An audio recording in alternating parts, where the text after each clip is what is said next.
News Central now at this hour begins in West Africa, where Nigeria's Vice President Kashim Shettima says the President Bola Tinubu administration is determined to eradicate corruption without fear or favoritism. Now, he stated this on Thursday at the second edition of the Chronicle Roundtable in the nation's capital, Abuja, where he said the government has been working to reduce the unemployment rate in the country. The event was focused on examining how Tinubu's administration's economic and social agenda will transform Nigeria. Some members of the president's party, the ruling All Progressives Congress, are currently being prosecuted by the Economic and Financial Crimes Commission for sundry corruption charges. The latest in the list is ex-Kogi State Governor Yahaya Bello, who the anti-graft agency is prosecuting on 19 counts bordering on alleged money laundering, breach of trust, and misappropriation of funds to the tune of 80.2 billion naira. Let's also tell you that the Nigerian government has initiated a 15-day emergency fuel supply program in a bid to alleviate the hardship faced by Nigerians amidst the widespread fuel scarcity. Under this initiative, vessels importing premium motor spirit will continue to dock at ports across the country, offloading much-needed fuel into various depots where they will be swiftly distributed to filling stations nationwide. The Major Energies Marketers Association of Nigeria had, in a statement issued earlier on Tuesday, reported a significant influx of fuel into key locations such as Apapa, thanks to the arrival of multiple vessels carrying over 300 million liters of PMS. However, officials remain optimistic that these measures will soon lead to a more stable fuel supply chain, offering relief to millions of Nigerians grappling with the consequences of the crisis.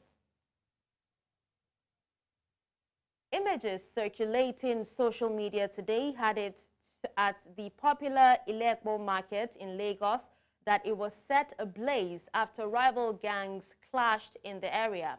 But apparently, this isn't the case. The fire came from an abandoned live dumpster in the area and not the market. Now, our correspondent, Bernard Akede, is reaching us live from the site of the fire. Hello, Bernard. Thank you so much for joining us.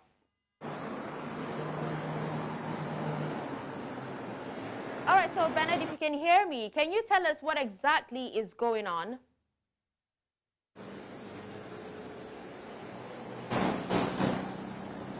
Okay, so Dashan, we got the news earlier in the day that the popular ILO Market around the Yanokwaja axis of Lagos was on fire, and that the fire was caused by rival gangs who clashed earlier today. We could even see the smoke billowing from our building, from the office building in Ikeja. We could see traces of the smoke. And so we rushed down here to find out and ascertain what exactly was happening.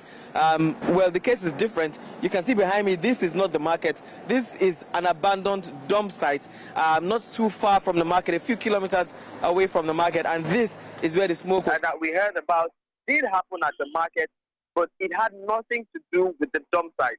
The people around the dump site claim that after the clash occurred yesterday, actually not today, the police came in to the, waded into the matter, trying to resolve whatever issues may have happened, and then they came down this way, probably suspecting that some of the people who clashed may have came down this way, probably suspecting that some of the people who clashed may have been those who either have businesses, which you may be surprised to find out, in and around this dump site. And so because of that, according to the eyewitnesses, they said the police themselves set fire to the dump site, probably to clear the area of the people who stay in and around this particular area.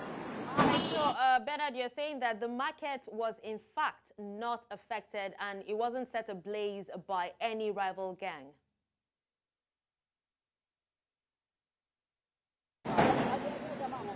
No, the market was not affected. Based on information I've gathered and from what we've seen, the market was not affected, as a matter of fact. The clash between the two people whom, the information we have states that it started from, did happen at the market. As a matter of fact, the story that we got from eyewitnesses says that two people of rival or different tribes had a fight And this started from some kind of gambling incident. There was gambling, one person won a certain amount of money, and he wasn't given the complete money that he claimed he won, and that's how the fight ensued. And then their own groups began to fight, and that caused the problem yesterday. But this morning, the police came, waded into the matter, doused the flames, talking about the fight now, but then they started their own flames by setting fire to the dumpster. And that resulted in the smoke that we're seeing everywhere. It has really spread far and wide, making it difficult to see and to breathe around this area, as a matter of fact. But then again, there's the concern of the plastic waste here, which is what made the fire spread beyond what it should have spread. Bernard, but has there been any response from the police, about why, in fact, they actually set that particular dumpster on fire? Why would they do so? Have there been any response from them as regards that?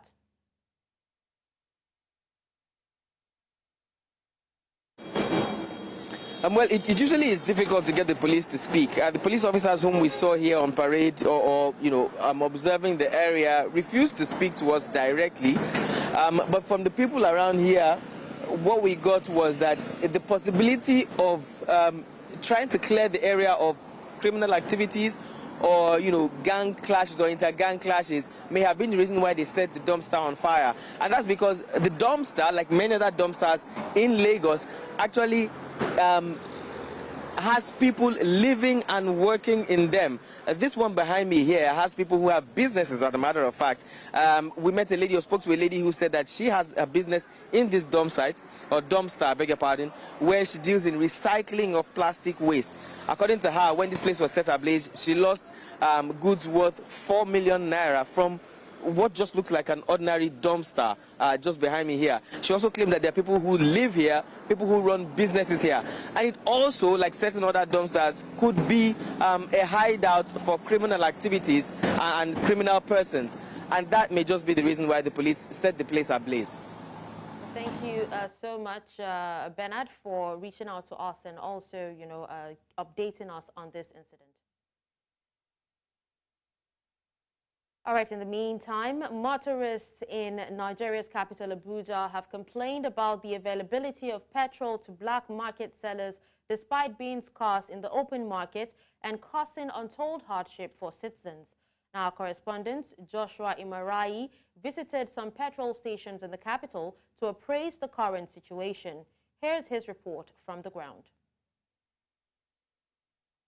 Abuja, Nigeria's capital city. The fuel scarcity has left motorists waiting in long queues for the product. Despite efforts to address the issue, fuel queues remain a stark reality, and in the midst of this crisis, black market operators are capitalizing on the desperation of motorists. Sometimes when there's fuel scarcity like that, it's usually a difficult period and a trying period for almost everyone, whether drivers or even passengers or just everyone. It makes the whole place kind of stressful like that. You can see some motor, some golf motor, they buy fuel more than 200 liters inside their vehicle. So some are putting double tank inside the motor. The other day I did for one golf, more than 200 and something thousand. I wonder, say, golf what I use, where no reach 70 liters. Why would you get fuel from this one and then resell to save citizens like you at a higher price? I feel like that's a crime. I don't know, but I feel like maybe there should be a task force to be checking and regulating these things. As fuel scarcity persists, a clear pattern emerges. Black market sellers have plenty of fuel to sell, despite long queues at fuel stations across the country. This raises a question about why some people have access to fuel while others wait in line. Come on, area 1. Ko kuma zone 3 haka akwai gidan mai Owando suna ba mu, akwai kuma NNPC amma ba wannan ba, karamin NNPC kenan, su ma suna ba mu, amma nan ba sa bayarwa. Muna shiga da mota ne, muka shiga da mota sukan cika mana tankin motar mu, tukunnan in su kuma suka fito za su biya roja a ciki, mu ma kuma in suka fito mu ma za su kara mana akan abin da suka siyo, mu ba su riba sai su ba mu. Muna ba su kaman 85 ko wani sa'in ma in yi wahala sosai na zuwa 9,000 95 mu kuma muna siyarwa 10,000 ko kuma 10,500. Despite lengthy queues, Nigerians remain hopeful that the persistent challenge of fuel scarcity will soon be alleviated and normalcy will be restored back to the streets. In Abuja for News Central, I am Joshua Imarai. Thank you, Joshua, for that report. Now, meanwhile, Nigeria's House of Representatives has called on citizens to remain calm and not to resort to panic buying of petrol, as the challenges responsible for the long queues being witnessed in many petrol stations across the country have been resolved. The chairman of the House of Committee on Petroleum Resources, Midstream and Downstream, gave the assurance while briefing newsmen in the nation's capital, Abuja, saying that its investigation to provide a solution to the situation confirms that it is current as adequate supply of the products. Idong Joseph reports. The press briefing was called by some members of the House of Representatives. On behalf of the House of Representatives, the chairman of the House Committee on Petroleum Resources, Midstream and Downstream, says that the House engaged with relevant stakeholders and that the issues responsible for the scarcity of petrol are currently being resolved. We have in the last few days reached out to stakeholders in the petroleum distribution value chain, the Nigerian National Petroleum Company Limited, NNPCL, Nigerian Midstream and Downstream Petroleum Regulatory Authority, NNDPRA, the Petroleum Product Retail Outlet Owners Association of Nigeria, Petron, and the Transport Workers Union, to mention but a few. We have engaged extensively with them with a view to ascertaining the cause of the resurgence of fuel queues in petrol stations across the country.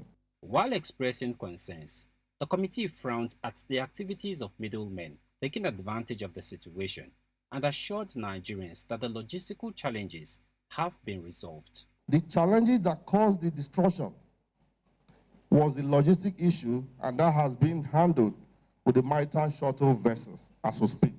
The lawmakers also urged the Nigerians not to engage in panic buying. As a country, we have a storage of over 1.5 billion liters, which can be last for at least over 30 days. More products are arriving, and more products are on the high sea. Obviously, it will take a few more days for things to return back to normalcy. Therefore, we call on Nigerians not to panic over these developments. We have, like we said before, gotten assurances from the regulators and the unions that these challenges will be cleared in a few days. It will require more time, like 2 or 3 days, for product to be distributed to all stations nationwide. It is almost a week now since the Nigerian National Petroleum Company Limited claimed that the issues causing the queues have been resolved. But yet, the queues are still there. And with the House of Representatives giving the same assurance, all that Nigerians will be hoping is that in a few days, they can walk freely into petrol stations and buy products without stress. In Abuja for News Central, I am Idong Joseph. Welcome back and thank you for staying with us. Now, the organized labor has handed the federal government a May 31st deadline to come up with a reasonable new minimum wage for Nigerian workers. Labour made this known during the Workers' Day celebration at the Eagle Square in Abuja. The president of the Nigeria Labour Congress, Joe Ajero, and his counterpart in the Trade Union Congress, Festus Osifo, were unanimous that the 30,000 naira current minimum wage has been grossly insufficient for Nigerian workers in the light of current economic realities and inflationary pressure, including food inflation, hike in energy and transportation costs, among others. They insisted that a new living wage of 615,000 naira be approved by the President Bola Tinubu administration before the end of May. According to Ajero, the Nigeria Labour Congress and the TUC have made it clear that the minimum wage negotiation should continue and linger till the end of May. They can no longer guarantee industrial harmony in the country. Now, to discuss this, we're joined by a public affairs analyst, Kelechi Deka. Hello, Kelechi. Thank you so much for joining me at this time. Yeah, hello, how are you doing? Thank you. I'm fine, thank you. All right, so Kelechi, based on historical data on minimum wage negotiations in Nigeria, How likely is it that a new minimum wage will be agreed upon by the end of May? It's not likely that the new minimum wage is going to be agreed on by the end of 2024. I'm not talking about end of May. I'm talking about end of 2024, because even the 30,000 naira minimum wage that we are talking about has been on the table for close to 20 years. I mean, if you go back to the historical antecedents of this negotiation, it's going to 20 years, and up till now, what beats me is that we are talking about taking it from 30,000 naira per month to 615,000 naira per month, when even the 30,000 naira minimum wage per month is not being paid by almost 60% of the states. So why are we moving the needle when where we are coming from is not even a solid ground? So I don't think that the labor unions have what it takes to be able to conclude this with the government by the end of this May. And I don't also think that the government is interested in having this negotiation with the labor union. I think that just is the wide good case. All right, Kelechi, now from 30,000 to 615,000 naira, considering the economic situation in Nigeria, is a minimum wage of that amount, that's 615,000 naira, realistic for the government to implement, even if it's, end of 2024? It's not realistic for the government to implement, both at the federal level and at the state level. It's not realistic from the present economic situation and where the country is at the moment. Why labor, in my opinion, labor is trying to aim for the stars and pray that maybe the target might hit the moon, something like that, because they already know the present situation in the country, and they know that the government is not winning, the government is not ready, and the government doesn't seem to have the resource needed to be able to implement down. But they are still trying to see what can get out of it. I'm not even sure that the government is interested in engaging labor in that aspect. What they're trying to keep on talking, keep on negotiating with them to be able to buy it. And before you know it, everybody will start talking about 2027 or that whole agenda here about. So I'm sure it's not realistic, it's not feasible, and the government is not interested in it. I'm sure of that. All right, Kelechi. Now, just before we go, we know that some states have actually taken over increasing minimum wage for their workers. We've seen one state increase it to 70,000 naira, and we've seen another state add 10,000 naira to the 30,000 naira minimum wage. Considering that a committee has already been set up, why are these state governors, why are the states not being proactive? Why are they waiting for the federal government to do this for them? Yeah, because some of the states depend wholly on the federal government to even pay worker salary. So for states that depend wholly on the monthly allocation from federal government to pay salaries, it means that those states are not viable in their own generated resources to be able to even engage in discussions concerning minimum wage without the input of the federal government. So the federal government that is how the needle moves, so that they themselves will be in a position to start negotiating. Labor shot itself on the foot from the inception of this administration by not standing firm on some of the policies that you. That failure at the beginning of that presentation is what is haunting labor up to this moment. And I don't think they will be able to make any positive impact go forward. From the look of things, the states are not ready. They are not willing. All right, thank you so much, Kelechi, for joining us. Be in a position.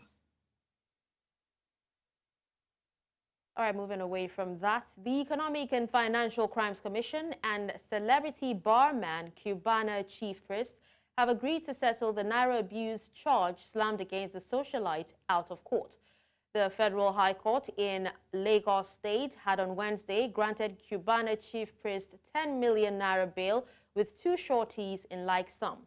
He was arraigned before Justice Kehinde Ogundare on 3 counts bordering on abuse of Naira, spraying and tampering with the nation's currency at a social event contrary to the provisions of the Central Bank Act of 2007.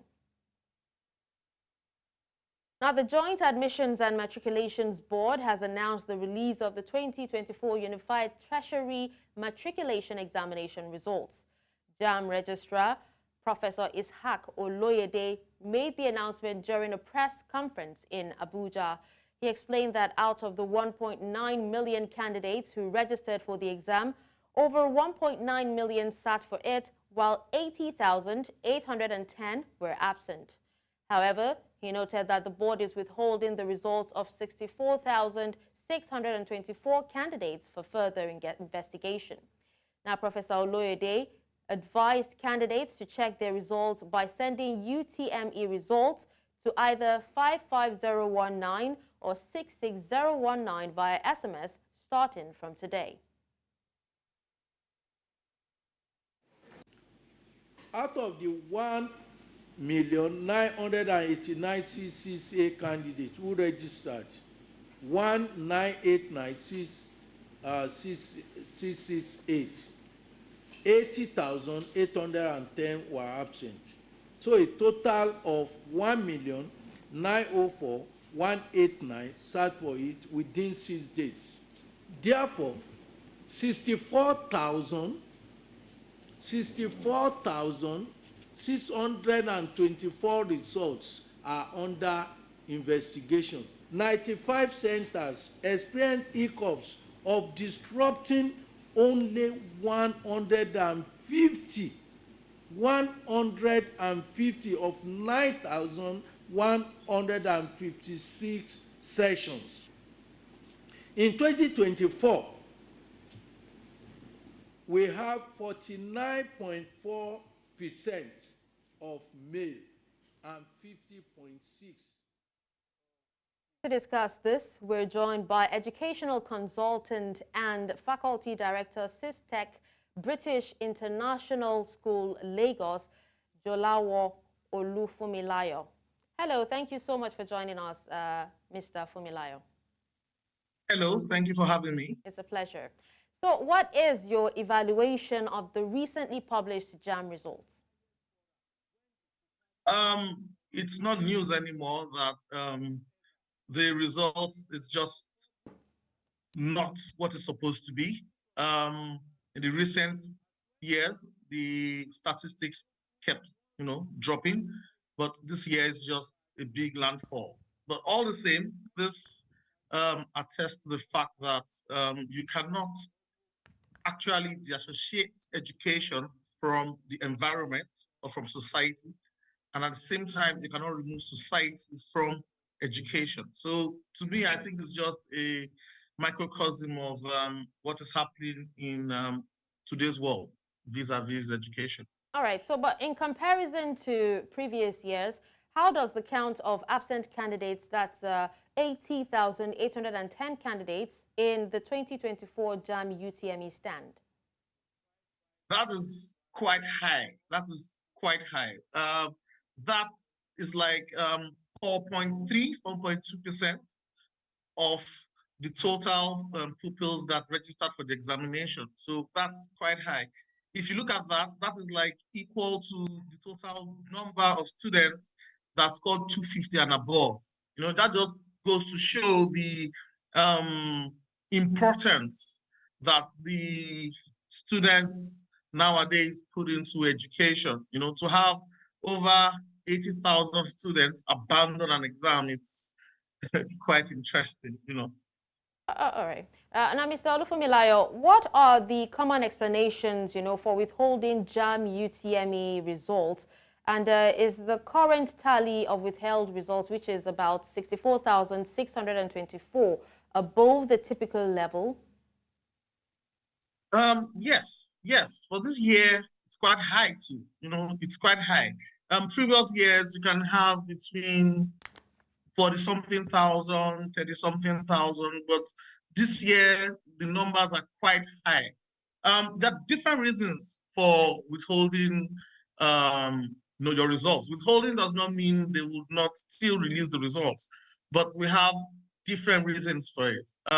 Verification is the reason, examination misconduct, procedural investigations, center-based investigations, etc. Now we have computer-based tests for JAM. So we have a lot of issues with center-based investigation because most of the centers, are third-party centers. So there are sometimes that you have issues with the center itself, conducting the exams credibly. So that in recent years too has increased the number of withhold results. But basically, misconduct, verification processes, and actual investigation of misconduct in exams. All right, now reflecting on the release, the challenges of the release of the 2024 UTME results, from verification problems to withholding of results and, lots more. What recommendations would you offer as an educationist to enhance candidates' performances? You see, I would like to use this word market education. In today's world, we have a lot of things contesting with education. We have the internet contesting with education. When we talk about education, I'm talking about mainstream education. Now you have a lot of people that believe they can learn anything on the internet, all they have to do is just use Google. So that's really drawing a lot of people from mainstream education. So I'll say market education, let the youth know what education is all about, the advantages, how to make you a complete person.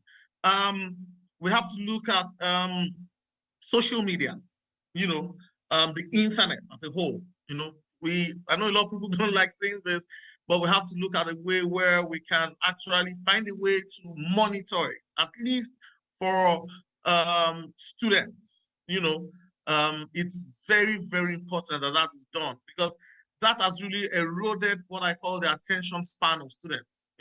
Back in the days, you have 2, 3, 4 minutes for an attention span of the student. But now you have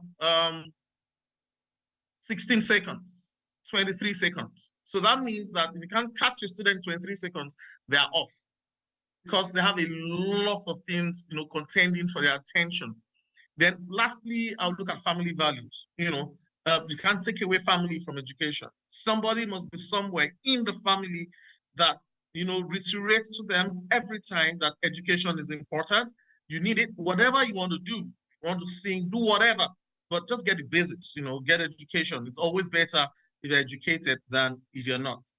All right, well, thank you so much, sir, for speaking to us on this and also for your time. Thank you.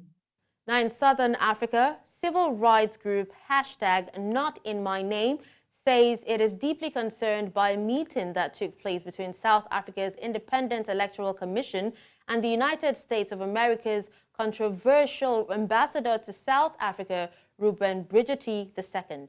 Now, the meeting follows after a request by Democratic Alliance's letter to the United States of America's Secretary of State, Anthony Blinken, requesting foreign intervention in the upcoming elections after citing potential foreign interference. The group says it requests that the contents of the meeting be made available for public scrutiny.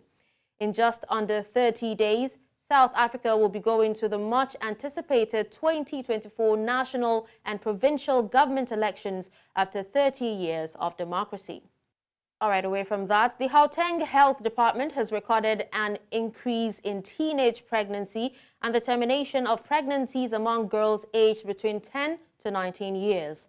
According to the department's statistics, More than 20,000 deliveries and terminations of pregnancy have been recorded in public hospitals across the provinces and increased compared to previous years. In its bid to fight this pressing issue, the department says it will release an intervention plan. Now let's head to Central Africa, where at least 29 people have died and tens of thousands displaced in Burundi since the start of the rainy season in September last year. This is according to the United Nations.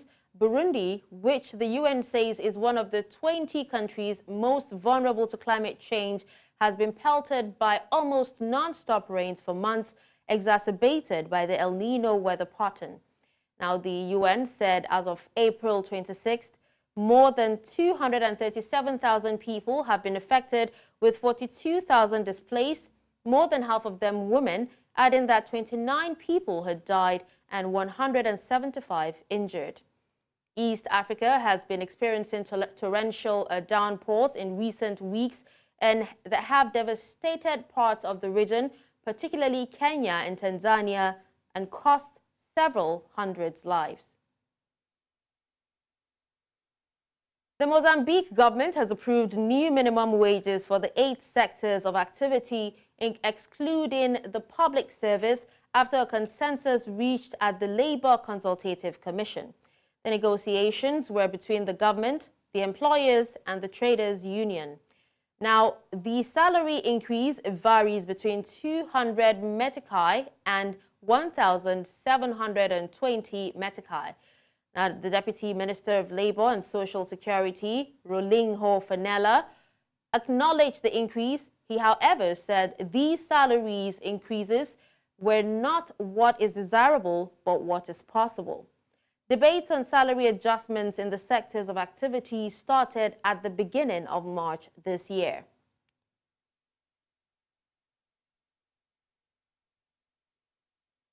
The Kenya Red Cross has released footage of the rescue of a man they say was stranded by flood waters and forced to take shelter up a tree for 5 days in Garissa.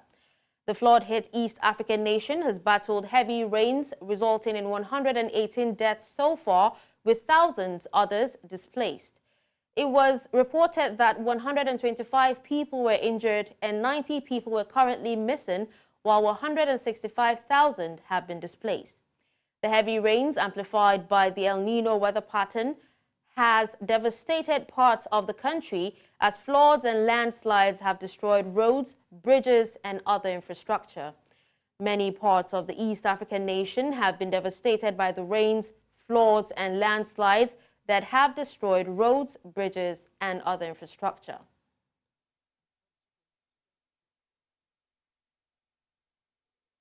In the meantime, Kenya faces a growing humanitarian crisis as heavy rains continue to batter the East African nation. The Minister of Interior on Thursday confirmed a tragic rise in the death toll of recent flood victims to 188.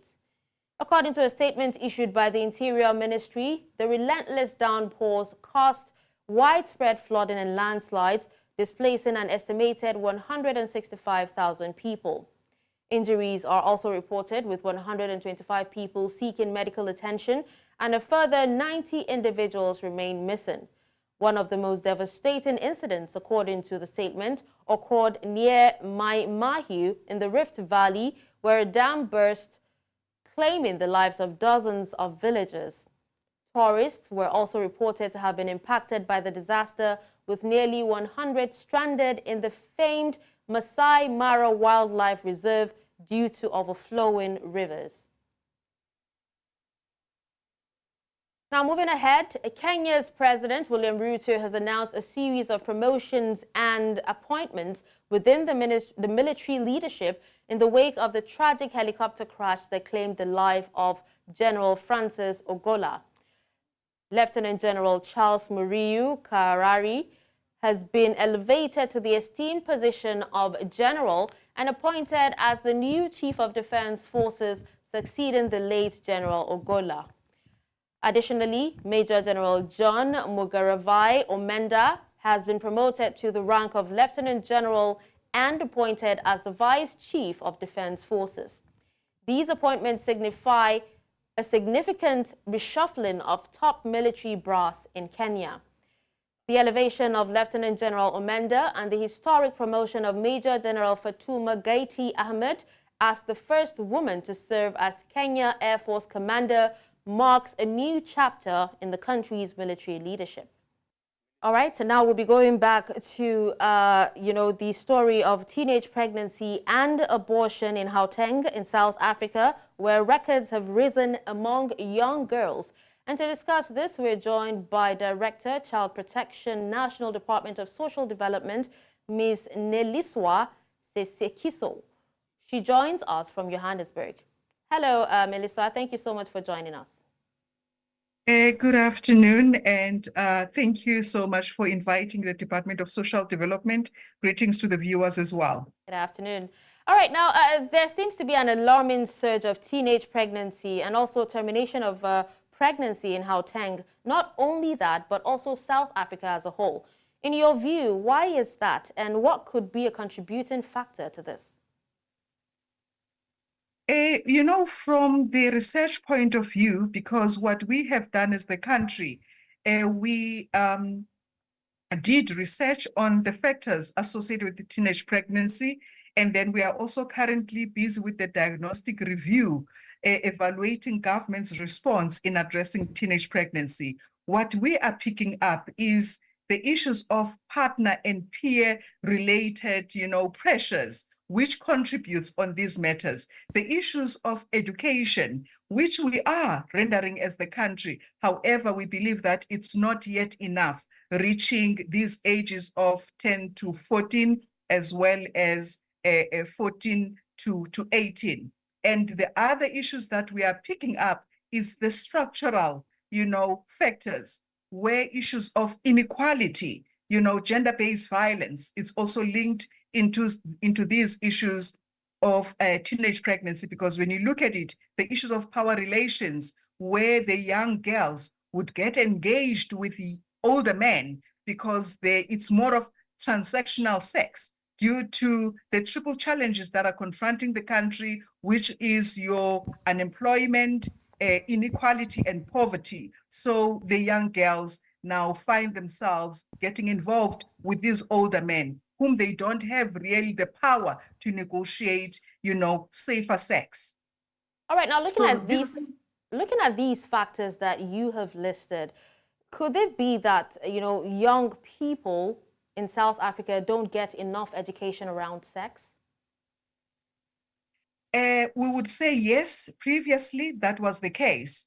But now we are intensifying implementation of what we call comprehensive sexual education, which is driven by the Department of Education, because that's where our young children are. So as part of the curriculum, that sexuality education, it's really helping to shape, the way they think. And we also have programs that we call social and behavioral change program that are intended to enable the young girls to actually make informed decision. But we're not leaving out the young men, so that the young man doesn't put unnecessary pressure on this young girl to engage in sexual activities. All right, quite a disturbing issue, but thank you so much for joining us and speaking on this, and we hope to have you some other time to discuss more on this as well. Thank you so much. And for South Africa, May month is Child Protection Month, and we really want to address the issues of teenage pregnancy. Thank you. Definitely. Thank you.